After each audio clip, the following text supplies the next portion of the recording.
along with your superhuman powers, Neil, also comedic timing. Lots of laughs. I was really, really impressed. And also, is this, would you guys say, I mean, obviously there's a lot of experts in the room, is this like the first singing, dancing superhero?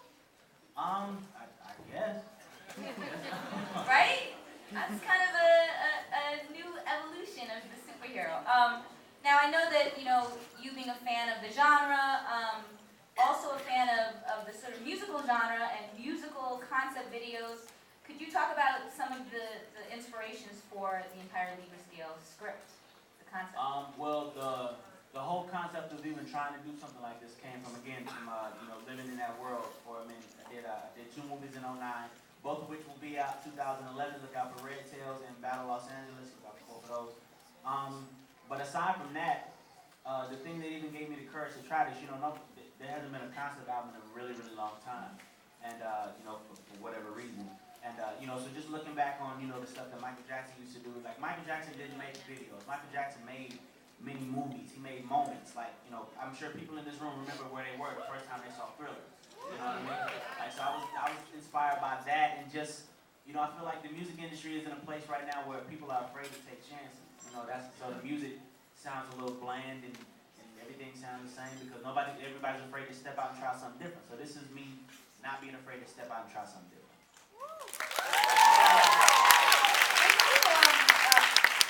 A heavy sort of visual style that you've done in the past and here, which is like a sort of classical look, like dressing up and sort of old school dancing and real choreography.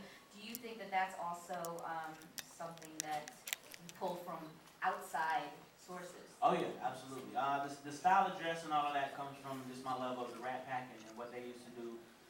Back in the days of Sammy Davis Jr., Frank Sinatra, Dean Martin, like these guys, they looked good just for the sake of looking good. It wasn't about, let me dress up because I'm about to go somewhere. It was, I have the respect for myself, and I understand that I'm a walking, talking, living, breathing billboard. So, if I want people to buy my product, then I need to make it look good. Absolutely. So that's what that came from. And then again, with the choreography and everything, just pulling from a time where it felt a little bit more real. You know what I mean? Like this last video, anybody that's familiar with Michael Jackson videos, it's very similar to Michael Jackson's The Way You Make Me Feel. Just pulling from the people that inspire me the most. That's what it's all came from. Now, I want to ask, before I open it up to the crowd and take a couple questions from you guys, I wanted to also ask the illustrator, Anthony, you had to create this comic book from the video, as opposed to casting a movie from a comic book. So this is the opposite way. Right. Now, what was the challenge for you? I worked from the video, but also I was given the script to work from it. We had a lot of content to work with in a short amount of time. But the potential here is doing a whole graphic novel, of course, and I'm sure you like that idea, right?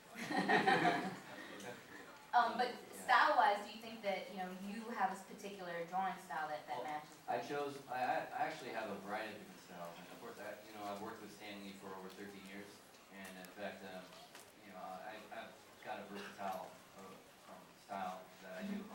Depending on what it is, but I chose to do this style for this because it was a little bit more gritty, a little bit more realistic, and also. Criteria that the actors need to meet in order to be part of the whole cast. She asked what criteria the actors needed to meet for Neo to cast them in the project. Well, the 3 characters, Clyde, Jerome, and Leroy are the name of the 3 guys. I play Jerome.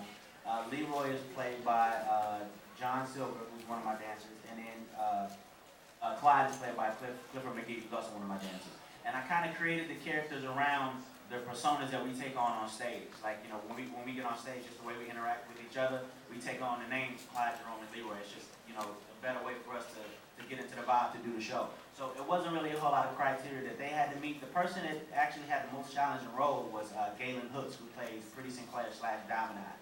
And mind you, she's one of my choreographers and has been for about 3 years now, and I had no idea that she could act or do anything like that. She just came in one day and was like, would it be cool if I read for that part? I'm like, all right, if you want to. And she murdered it just right off top. But the thing that was most important with her is that I really needed her to be 2 different people. I needed Pretty Sinclair to be absolutely different from who Diamond Eye is. And we haven't really seen a whole lot of Diamond Eye. You see a little bit of her in the first video. and the fourth video will be more of her. But yeah, that was the most important thing, just making sure that there were two dual personalities in the same person. And I gotta say, she did a bang up job on it. One thing before I take the last question.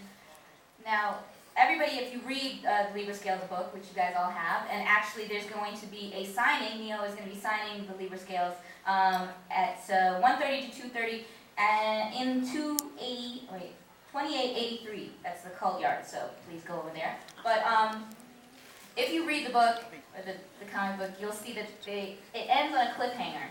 Yeah. How are you just going to leave us like that? I mean, where do we get the answer to this question? Because it's the essential question of, do you choose love or do you choose power? You know, what's your responsibility once you have superpowers? You cannot possibly leave us hanging. Well, here's the thing. I think we're going to shoot probably 2 more videos, probably 2 more singles off the album. And the 4th video will kind of show what happens after Pretty Sinclair agrees to go on a date with Jerome, what happens within that date. And then the 5th video will basically summarize Jerome being forced to make a choice. Is it going to be love or is it going to be money, power, and fame? And then what I'm going to do is I'm going to go on my website.